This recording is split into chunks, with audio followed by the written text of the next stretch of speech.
And so the car for this week is a Kia Forte. So let's get in it. Turn left.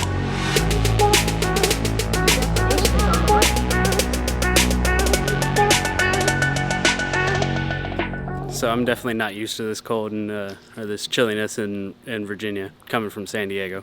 So what happened this morning is they let me loose to check out all of these cars. So we're at Japanese Classics in Richmond, and today we're going to do like an interview style, ask them some questions about the business and how you'd be able to get a car. I'm also going to get some cinematic shots of some of these cars. That way, and you can go ahead and contact Japanese Classics, and I'll leave their link down in the description below. All right, let's get to it.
Hey guys, so I'm with Japanese Classics in Richmond, Virginia, and I'm going to ask a few questions from Ian, and he's going to be talking about the ins and outs of what Japanese Classics does. When did Japanese Classics open up for business?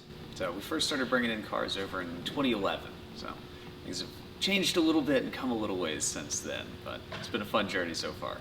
What services do you offer? Currently our main deal is we import vehicles direct for sale, operate kind of like a standard dealership would, nothing super outlandish on that side of things. However, we don't do anything when it comes to custom orders, so basically what we bring in is what we sell. Basically it's just designed to save a little bit on everybody as far as hassle concern. As long as a car comes to us first, I go through it, we make sure everything meets our level of standard quality for what we're in search of. Then we're going to offer something for sale. So the goal is to basically save anybody from the hassle and headache of getting something here and it not being what you expected. So hence why I don't do custom orders, but we feel at the end of the day you're going to get a much better quality product. As long as you're willing to, maybe sit around and wait a little bit to get something. All in all, it's a little bit easier bet for everyone. Could you step us through like what the whole process is from start to finish on like choosing a car and what the paperwork process is? Yeah, so as far as we do all of the backtracking to it, so we take care of all of the annoying part of actually finding the car, getting it shipped here, exported, all of the documents necessary to make it legal here. So our game plan is to basically have a regular Virginia title that's just standard 50-state transferable. And I say that, of course, there is the asterisk of California's carb compliance. In order to register the car in California, it has to be carb certified. That has to be done out there, and it costs an absorbent amount of money. But it doesn't mean that it can't be titled in California, just a little different hoop to jump through. So what our goal is to basically make it as quick, painless, and easy as possible. Buying a car is literally 3 signatures, 2 pieces of paper, sign the title over, print the temporary tags. It already has a Virginia inspection on it. You're good to go. Actually, as you can hear in the back, we go through all of the cars mechanically beforehand. Because of that, I have, it depends on the month, but anywhere from 15 to 20 people a month that come in, pick up cars, and wind up driving them home. And that goes for anywhere and everywhere. I've had people in the last couple months driving back to New Hampshire, Connecticut, Florida, Texas, California. So the goal is to have a turnkey ready car for anybody that's in search of it, and we're going to save you a little bit of time and a little bit of aggravation to getting it here. So what issues or problems do you get when you get like phone calls for like request, or what type of cars that they want to import and stuff? Yeah, we get a lot of requests from people. Needless to say, we do have a pretty elaborate FAQ and a few different things on the website that try and help out. The big thing is that I just can't bring a car in until it's 25 years old, and it's kind of funny to think that some of these cars are 25 years old. You know, the MR2s and Mark IV Supras and stuff like that. It's crazy to think that it is 25 now, but unfortunately that does limit us on what options we can bring in. You know, the S15s, the R34s, Stagias. You know, there's a lot of cool cars that are coming, but unfortunately we can't bring them in yet. So that's the number one thing. 25 years is our biggest thing, and unfortunately I can't get around it. I blame the government on that one. It's not. Don't shoot the messenger. Which those things are great. Which, since they're not eligible yet, that just gives you more time to be able to save up money. That way you get a nicer one. Precisely. Yep. All right. I want to thank you for your time and helping out. Anytime, and opening up the shop for me to be able to use it. Yeah, wow, glad you came by. All right, so that's going to do it for today and Japanese Classics.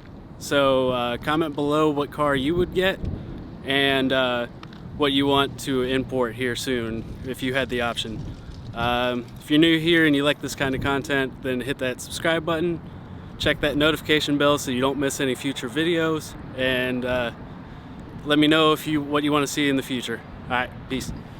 All right, so I made it to the DMV. I'm going to be in there for a few minutes. Well, I'm going to see how long this takes, and I'll catch back up with you when I get back out of there. And wouldn't you know it, we have tags. The Soarer is now officially registered in the United States. It's titled and ready to be driven. So I'm so stoked right now. Finally get to drive the car. It's been sitting in my garage, just waiting there since the end of September. So I'm just super happy that it's there. So if you like it, if you want to do the same process, then leave a comment below on what car you would do it on and how happy you would be once it's finished. All right, so that's gonna be it for today's video.